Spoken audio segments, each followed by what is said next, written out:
guys so much. All right, so vernacular. And this is important for us. Definitions, words, vernacular. We have particular terms that are associated with our content area, right? With the area of study, academic specific terms. And just like we need to sort of have vocabulary instruction on that and really understand the concept behind the term, so do the students also. And it makes it easier for them to understand what they're seeing, what they're reading in English language if they have a name to give to it. So talking about blending, when we're speaking about phonetics, I should just begin sort of like as a review from last time. Phonemes are the smallest speech sound. Sorry, guys, I have no idea what's happening just now. It's like going crazy. Phonemes, phonetic terms and elements, the basics of language, a phoneme. Phoneme is the individual. Oh, that's not good that you can't see that.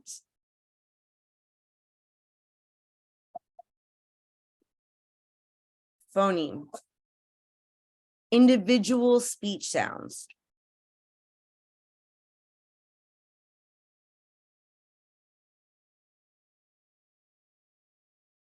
Phonemic awareness is the understanding and knowledge of phonemes, but also how to play with the phonemes, how to adjust the different rules, the different patterns in which phonemes create sounds. So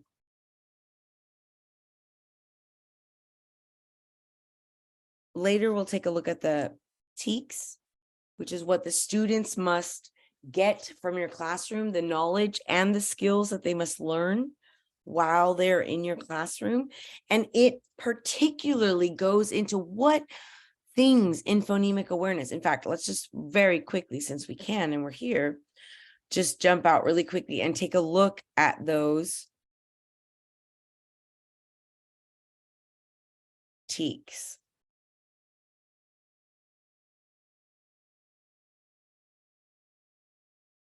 We find that in the STR TEKS in English language arts and reading.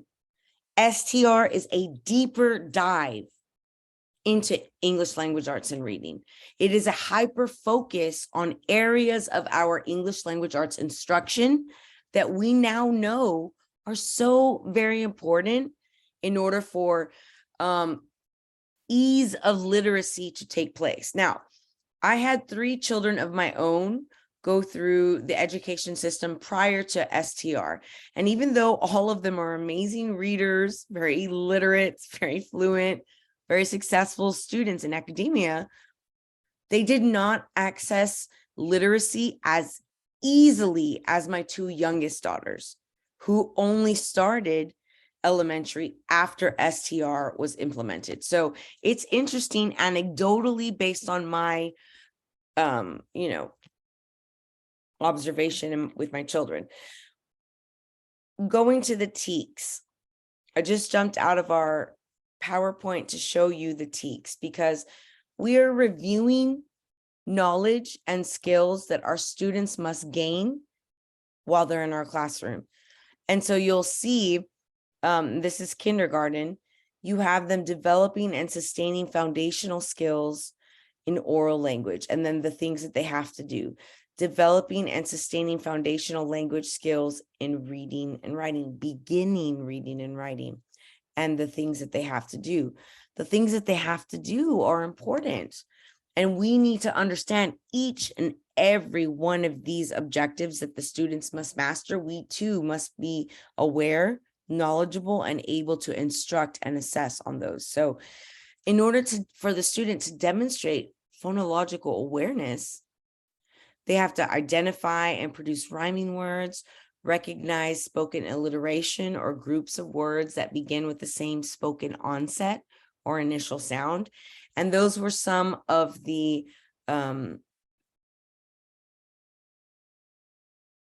definitions that we were seeing. We see blend, we see onset here.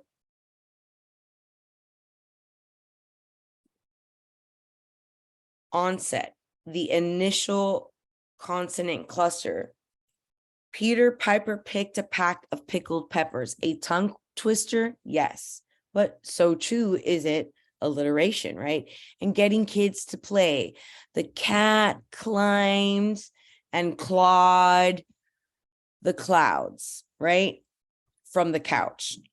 Lots of C words, getting the kids to play and recognize what they're doing is playing with phonemes. I am taking that one initial, the onset sound, onset consonant, and playing word games.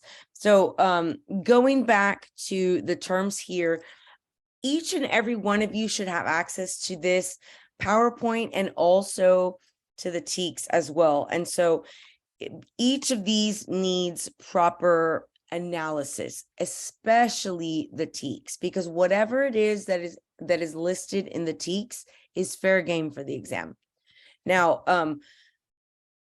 that doesn't mean that you have to memorize it. That just means you have to know and be able to do the particular things and skills that they are required to do. So we have blending, like the word snap all together, snap.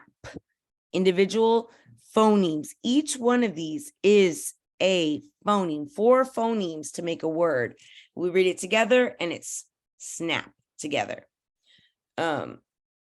The digraph is 2 letters that represent one sound, and there's consonant and there's vowel clusters. Here we have the consonant cluster, like in shut or ship or shark. A diphthong. Digraph means 2. Diphthong, the di is 2. Phoneme, where the mouth glides from a vowel sound directly into the same syllable. Both vowels can be heard, but not quite making the usual sound because of the blending. So oi, oi, ow, ow. They still make individual sounds, but not what they don't behave in the normal way. Now, it is important for students to be able to read unfamiliar words if they know these patterns, which is why science of teaching reading was so important, because what it did was we already sort of briefly touched on these things, obviously, in English language arts and reading, but I guarantee you didn't learn what a digraph or a diphthong was. I certainly didn't. I went to school in the 80s, elementary in the 80s, so it was a while ago, and no, we didn't learn it this way, and they certainly didn't allow us to play with patterns in language so much so that we could predict what new words sounded and or meant. And that's what the aim of science of teaching reading, and actually is working. So then you have trigraph. And if you were to, tri means 3 and graph means like symbol, right? Trigraph is a single sound that is represented by 3 letters or symbols. In the word match, that's TCH, not It's like if we were to break it apart into individual speech sounds, individual phonemes, but that's not the way that it is meant to be pronounced. So we have trigraphs and sounds that are represented by 3 graphemes to make one speech sound. A phoneme, we talked about this. The smallest unit, apple.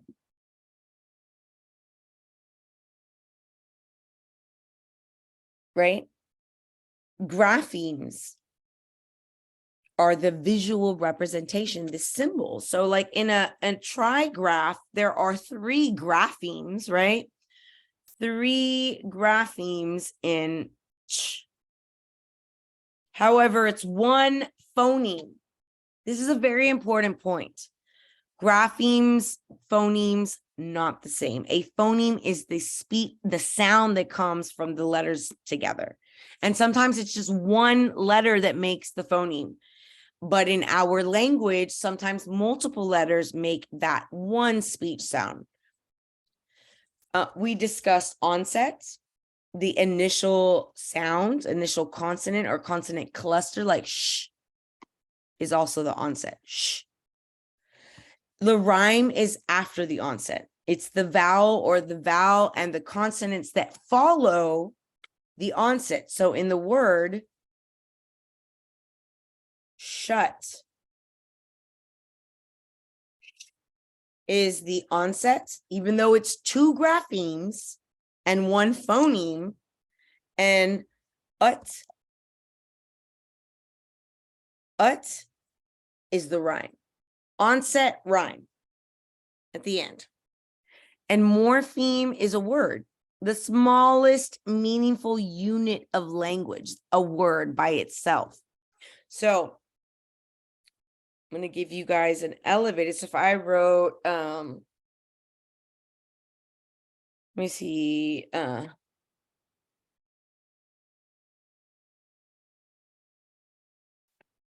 so biography.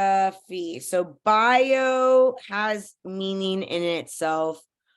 Graph has meaning in itself, and E doesn't really have it, but it's like gives it context. Biography, each of those carries meaning apart. Bio is self or life, and so words can be broken apart into multiple morphemes, right? Or the smallest version, like cat, is just one morpheme. That's it. That is the morpheme. A morphemic analysis is you're looking at the different word parts that are in a word in order to ascertain its meaning. So a morpheme is the smallest meaningful unit of language in a word, but there could be several morphemes in one word. So types of assessments, very important, because our job as teachers, period, but specifically as English language arts and science of teaching and reading teachers, you have to be checking for understanding. And that's all that assessment is about. Assessments are about checking for understanding. Where are you and where do you need to go? Checking for understanding.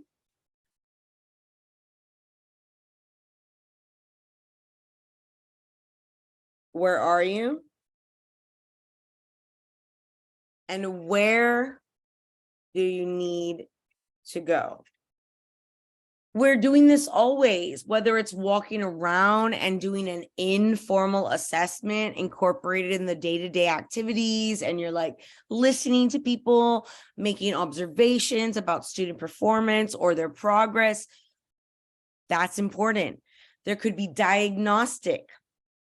Your diagnostic, they assess or diagnose the student or the learner's current knowledge, current views on a topic, current prior knowledge. Where are they diagnostically? Let me diagnose their level of skill/knowledge. We give benchmarks to assess overall skills every so often, given periodically, either at the end of every quarter or at the end of every half, throughout the year, to establish baseline achievement data and measure progress. And so I couldn't find, I was looking for it a while ago, but let me see.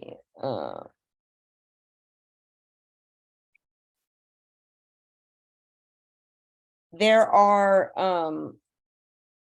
that benchmark doesn't even have to be so formal. You could literally be testing your students on their ability to blend, like every month, just checking on them, giving an activity where they have to blend or ascertain the blend or read new words that have blends in them, and measuring them. So a benchmark for, and we have important markers for science of teaching reading, foundational skills, which we know they have to understand in order to be masterful and highly competent and literate readers. So giving them benchmarks as we progress through the year helps set the standard and also monitor their progress. Formative, and she highlighted form. They do form. Formative is anything that you do before and during the learning period. Summative is after all learning has taken place, in summary at the end of the deal. Formative is all the way through. And you can have formal. Let me get my drawing thing. You can have formative, like a multiple choice exam, an essay, any type of sort of formal assessment that you would consider, a test or measurement. And informal, again, walking around, listening to the cooperative learning groups, having a conversation with the students, walking past them and making an observation as you walk past their desk. All of that is a gathering of data to check for understanding, to see where they are and where they need to go. And more importantly, how can you help them? What adjustments can be made to your class, to instruction? What what reviews can be made of skills? What extra practice in order to bolster an area of need? So formative assessments are meat and potatoes. They form or they drive instruction. They are used to form future lessons. We assess comprehension. We decide if material needs to be retaught, if we can move on, if clarification is needed. They help form. Formative forms or drives future lessons. Summative is purely evaluative. At the end of all the work that we've done, this is where you are and where you're going to go next time. So it is the sum of all the knowledge. In summation, in summary, you learned this.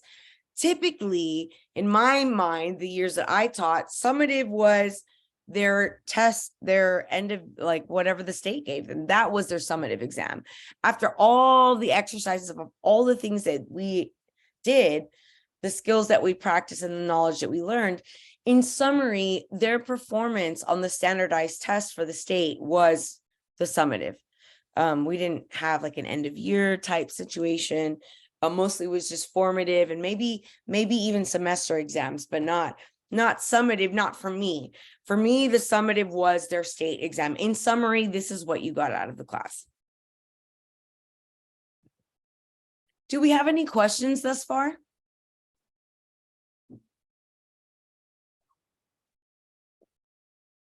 Okay, excellent. Oops.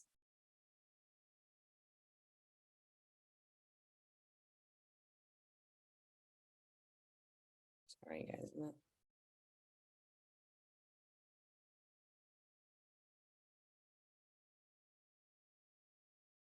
Okay.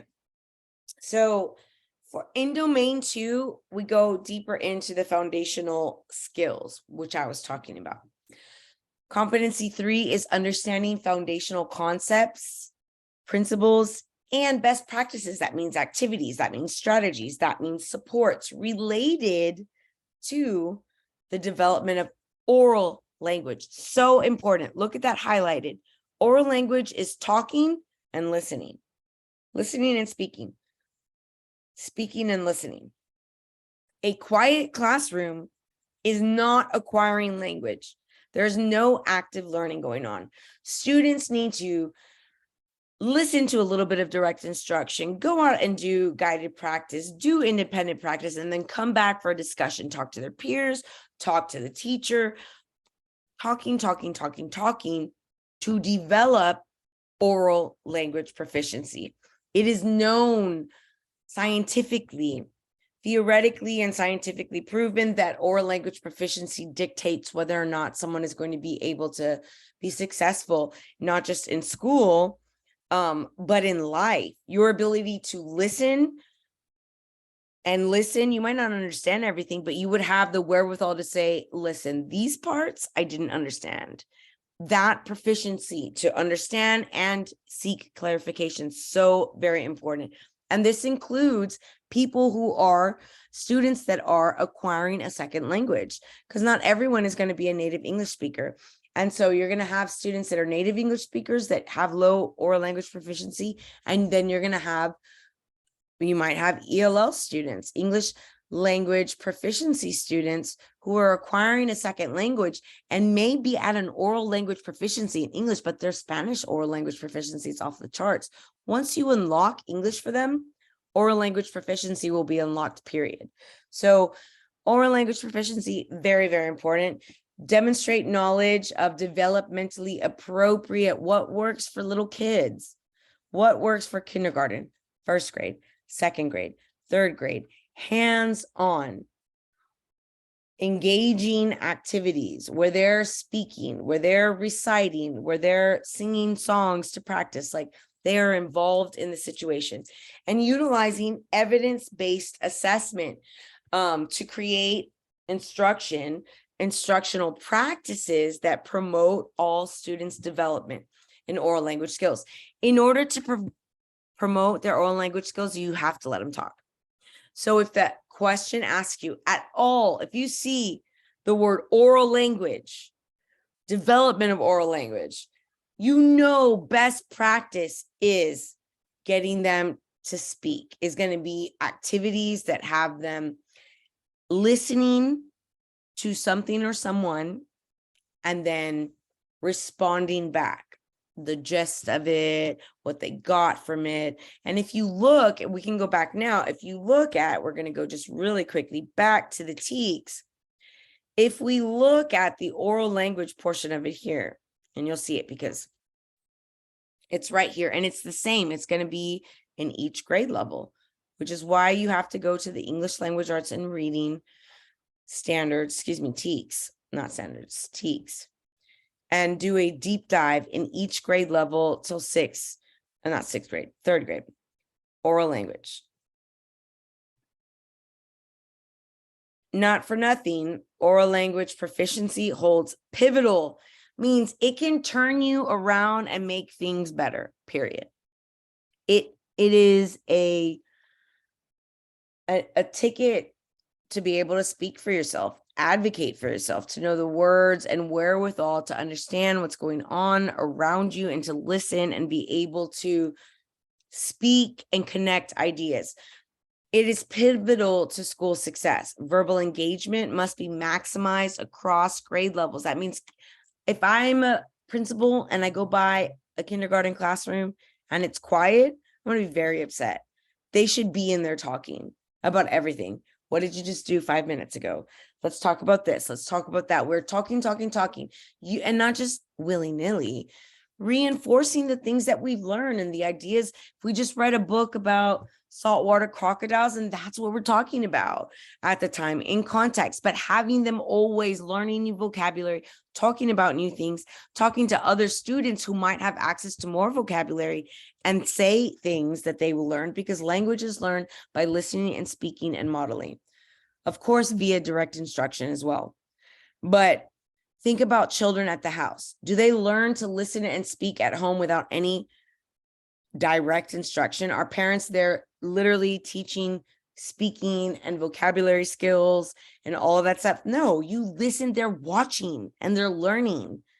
They're watching other people around them and learning. And so maximizing your potential by having them talk so that they can use each other at resources. You're going to have students with different skill levels. They come to you, high oral language proficiency, low oral language proficiency. And if I had a class of, 23 kindergartners and I had a very low oral language proficiency and a high one, I'm certainly going to pair them together, because I know one knows how to speak to the other and knows how to extract language from the other and engage. And so I'm not going to let them choose. I'm going to meticulously choose partnering and pairings so that they can develop and work collaboratively and share information and have someone that they can listen to that is modeling more expert level English, than they are currently familiar with.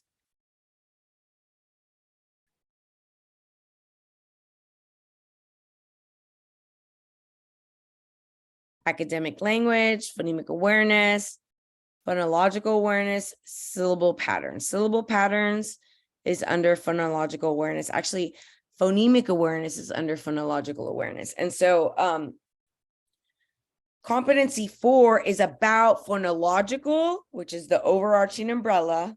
Phonemic awareness is underneath phonological awareness. And it includes many, many things. And we'll go back to the TEKS right now and just take a look. We know that phonological is awareness is the larger area. All of these are phonological awareness. In order to demonstrate as a kindergartner that you have phonological awareness, you have to identify and produce rhyming words. And it's important to note that these go in order. You're not going to, if you're feeling frisky on day 2 of kindergarten, begin with blending spoken phonemes to form one syllable. You're not going to start here at number 8 because they haven't even demonstrated phonological awareness, knowing, identifying rhyming words, individual speech sounds. So we wouldn't begin blending. We wouldn't be manipulating. These are done step by step. We master one, we move to the other. That doesn't mean that we stop checking for them as far as their ability to do certain things, certain skills. We're constantly checking and building on these skills so that it solidifies and literally maps their language, a meta-linguistic map in their mind of all this wordplay that they have practice with.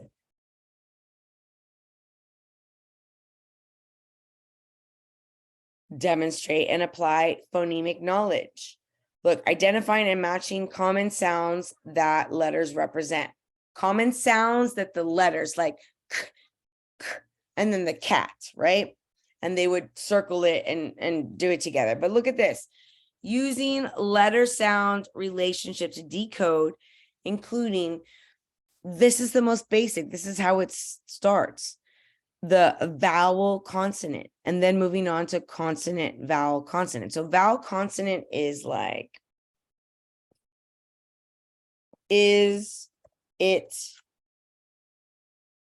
at, right? As. Then we have consonant, vowel, consonant. Bat, cat, mat,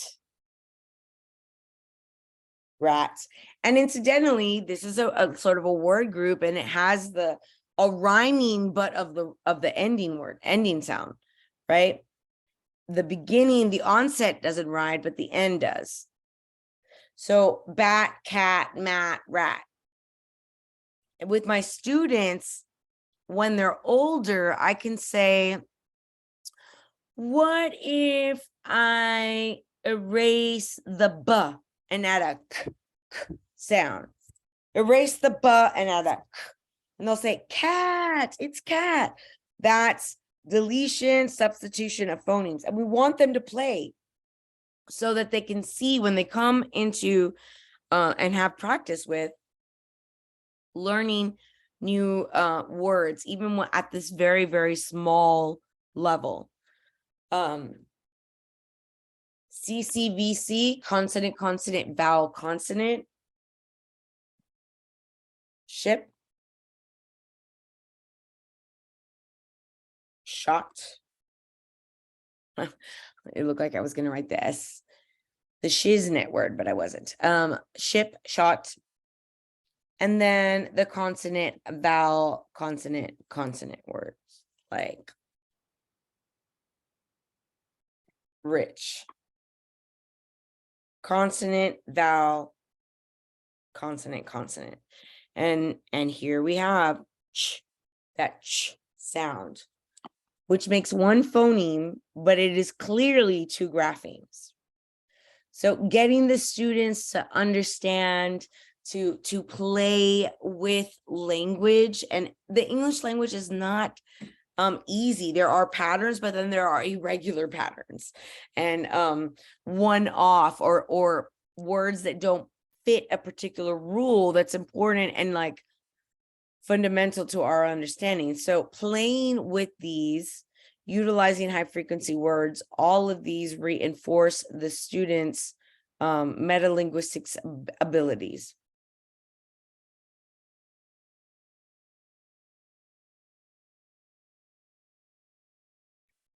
Okay, English language proficiency, silent period, and this is like a little bit off for us. I'm gonna just annotate it for you, and we have designated beginner,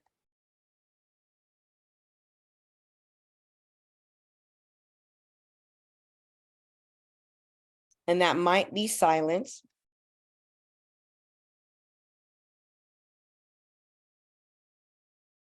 Silent or limited speech. It's going to be mostly in their native language. So 98% of it. And maybe they might know how to say things like, my grandma, when she was in school in the United States, spoke Spanish as a first language, and she's passed already, but she used to, her and her brother and their friends in school, because they were English language learners, and before they had to go to the restroom, they had to say, "May I be excused to use the restroom," right? And they didn't, the teacher clearly wasn't enunciating and doing any of the English language like strategies that we utilize in order to help students acquire language. She was not enunciating, maybe excused really quickly. And in their ear, because another language phonemes, another language is their native language, they heard "bescues." And for years, this group of students always said, may I use the bescues? They called the restroom bescues. And so that is at beginner level, where you're either silent, and you never want to rush anyone out of their silent period. What they're doing is listening and learning the oral language proficiency. I had a student once who stayed silent almost an entire 6 weeks, and they wanted to refer her to special ed. It was in the 7th grade. She was a recent immigrant. She had not spoken. I had never heard her voice. And we had just had a meeting, and they had said, well, she hasn't spoken. We're checking all of the teachers, math, science. I was her reading teacher. She had not spoken in my class either. And I said, because my master's in English, said, I think she's just in her silent period. I definitely think she's listening and following along and doing the stuff. And I think we need to be patient. I don't think this is a special ed situation. And sure enough, maybe like a week and a half later, she started participating.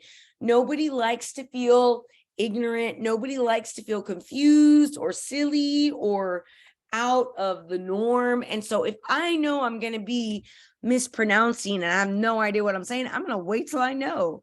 Me personally, not everybody's like that. Some people don't care and they'll just like join in right away. Not everybody's like that. And you cannot force someone out of their silent period. So for beginners, they're in their silent, or it's very, very broken English where you can't get a message. They cannot understand a message you're giving them, and you cannot understand a message that they're giving you at the beginner stage.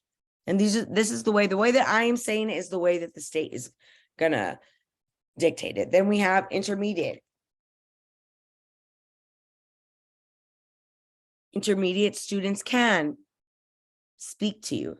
They can get a message out to you. You know exactly what they want, exactly what they're talking about, but it's super broken English. It's not proper. There might be like verb issues, but they understand what you're saying and you understand what they're saying. Advanced high.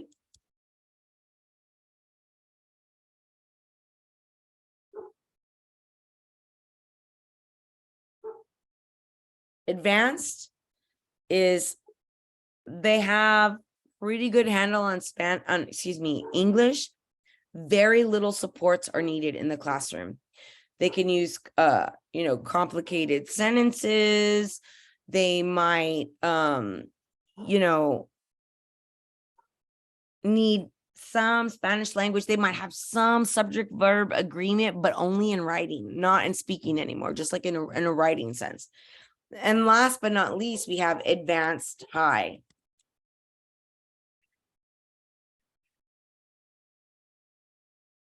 Advanced high is equal to native English speakers. I would say almost better from my experience. Every single one of my best writers was an advanced high Spanish speaking student or an advanced high ELL student. Advanced high is comparable. They need no support. They're on the level of native English speakers, grammatically, reading wise, listening, speaking, writing, and they also have access to a plethora of more vocabulary because they have the vocabulary words from their first language. So it has always been the case in my 16 years of teaching English language arts and reading with junior high and high school students that my advanced high ELL students were my best writers every single time, every time.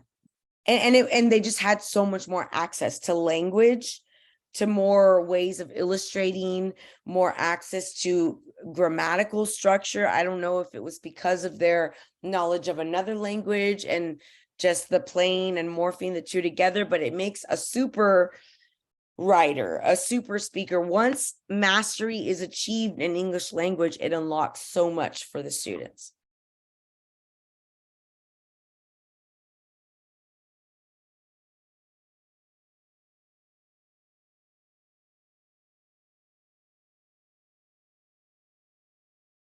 Culturally responsive teaching, culturally responsive instruction.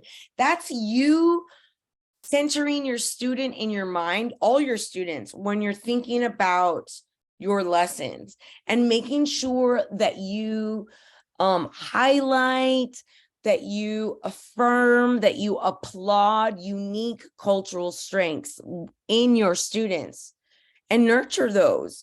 They are strengths. Their differences are strengths in the classroom.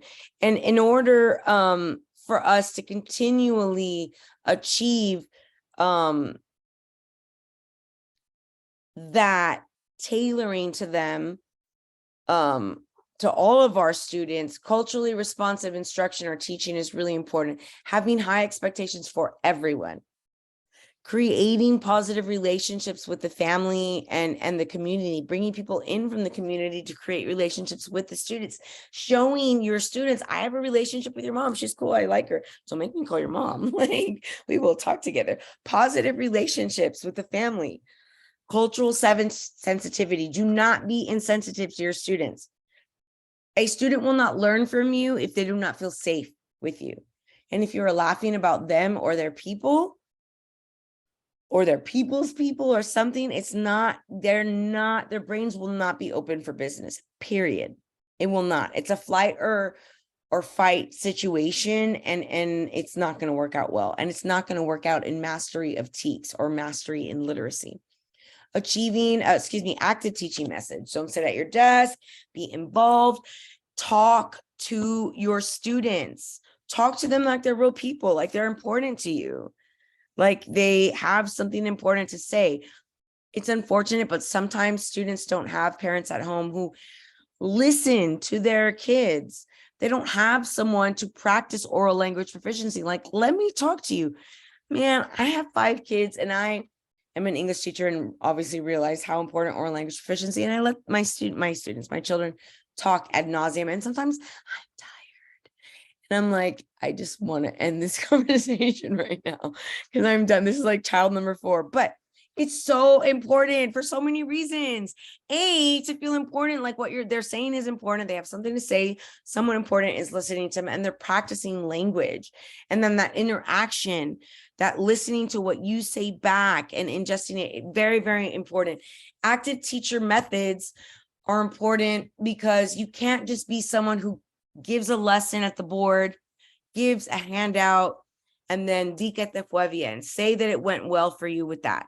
You cannot do that. There has to be discussion. There has to be engaging. Let's get together and think per share. What do we think about what we just did? What would you change about this? Get them to talk about the things. Be active in the methods that you choose to engage your students in.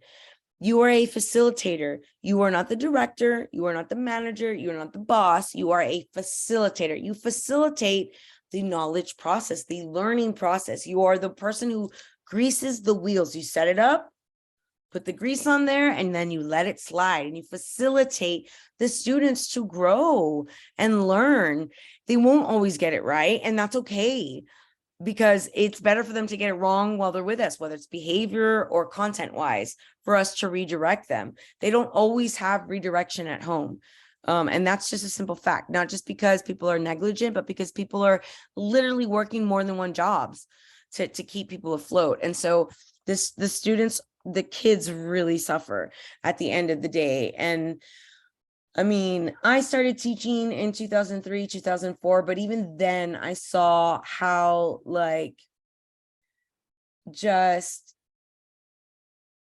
I don't want to use the word thirsty but like actually thirsty, like they were starving for attention. Many of the students in my early years that I came across with, and I was a young mom, and it was weird to have like 12 and 13-year-olds call me mom because I was so young at the time. And I thought to myself, like, I would never call someone else my mom but I love my mom. Oh my God. Like, I mean, like my mom's my mom. But if you didn't feel like you had that, you might call somebody that gives you attention and says, you did really good, love. Like, I saw what you did and that was hard. You might want to call that person mom. And through the years, over and over and over again. So just really being a facilitator, understanding that we have humans with us, and that it's not everything is the same, not everything works. This student control of portions of the lesson, this helps with interest, motivation. If I have a part in a play, man, I'm going to be ready for when my part comes up. I'm probably going to know the part before, the part after. If you have control and or a part in a lesson or deciding, this is even true for classroom management. If students are in on the deciding of what our expectations are going to be for behavior in a class, that is a portion of control, agency. They're agents of their own world, a little bit in control, and literally they don't have control anywhere else, not at home, not on the street, not with the doctors. And so just giving them little portions gets the buy-in, that intrinsic motivation, internal, it engages them, utilizing what they're interested in, having them be in control a little bit, or have a deciding factor. Even if it's just you get to decide what assessment to do. You're going to want to write it for me, or draw a picture, or say it orally. Those are 3 choices. And I can assess you either way, but you get control. And now they think, you know what? Awesome. I'm going to choose the one I'm best at. Yes. And now that's what's cool about it, is they had a choice. It's not just one. Instruction around groups and pairing, making sure that you're there, that you have that proximity, you are close to them, in close proximal space to them, so that you can jump in and have conversations like, you know what, I never thought of it like that. That's very interesting. Or like, that is really an interesting way. I never thought about it, but let's take a look at the words that the author actually used to see, and sort of be there to respond, engage, be active. Make sure that your students know you care about them individually. If a student goes to your class and says, my teacher doesn't like me, you're doing it wrong. You are absolutely doing it wrong. I had students that weren't even in my class that would just come and they'd be like, Miss Sauceda, and I made them feel, they're like, why can't we be in your class? Too bad, so sad. Like, but you need to just make them, and they'll do anything, write essays, do the work. They just want to feel valued.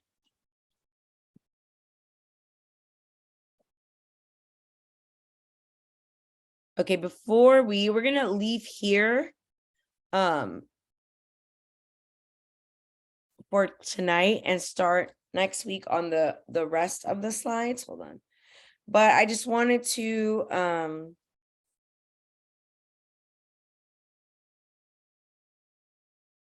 does anybody have any questions over tonight's information and what I need for you? Because Yes, absolutely. You totally can. Yes, you can. Yesenia. So what I need for you guys to be doing between now and next week is going through those TEKS, right? Going through the TEKS, looking and like drawing examples, writing examples. You know how I gave you example on CVC, the VC words, things like that, so that it is like second nature when they bring it up to you, because it's timed and it's complicated. But it's not impossible. We just need to know, you know, the building blocks to get us to that literacy, and then how best to articulate it to the state. Does anyone have any questions? Let me take down roll really quickly before you guys go.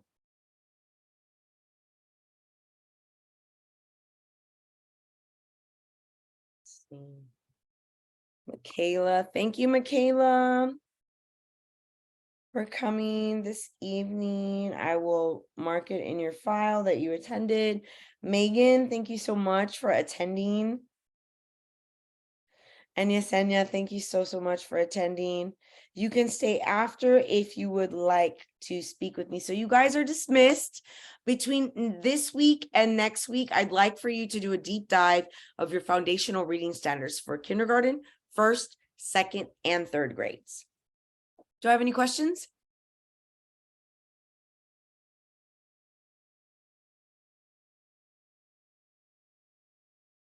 Everyone good? Okay, well then I'll see everyone.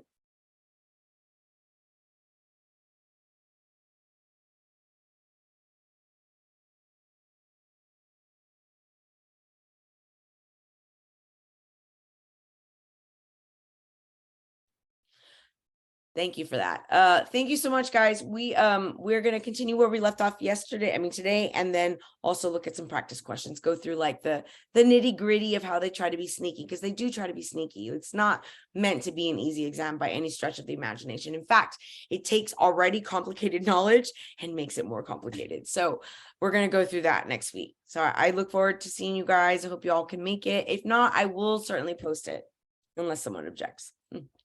Okay, bye guys.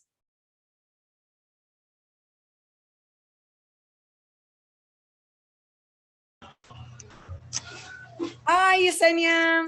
Hey, I just wanted to ask you, it's because I already finished the whole STR thing on the 240, but Janie said that I couldn't register to the test until she gets a yes from you.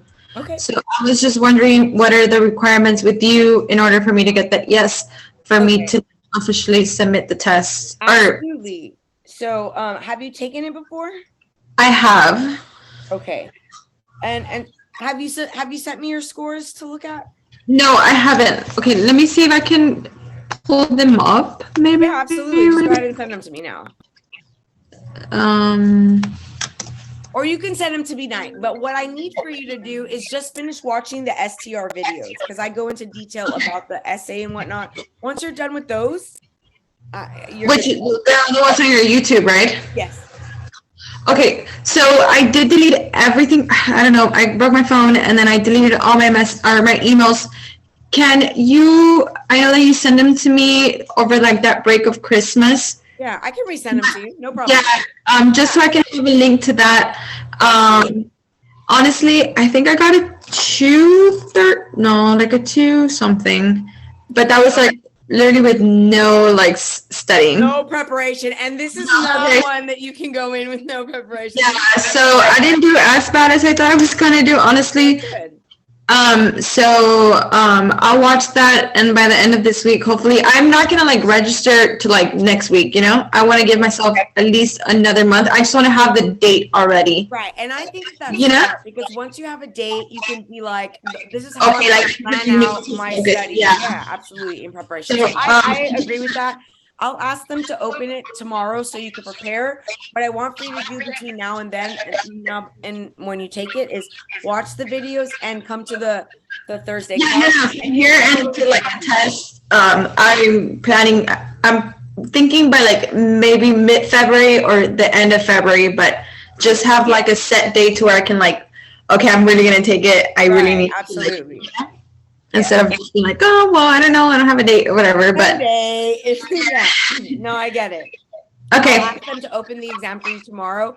So by the end of the day, you should be able to like look at the dates, sign up for an exam date. Let me know what date you do choose. That way I can put it on my calendar, light a vela for you. Like, thank you. but yeah, and then also come to the sessions and view the things, and you should be ready by then.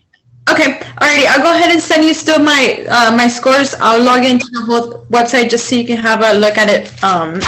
And then, Yeah, that way I can tell you what areas you need to focus on. Like, and I can actually focus next week's a little bit on brushing up on your areas of weakness. okay, alrighty. Thank you so much. Have a good day. Yes, bye. Have a beautiful rest of your evening. Yes.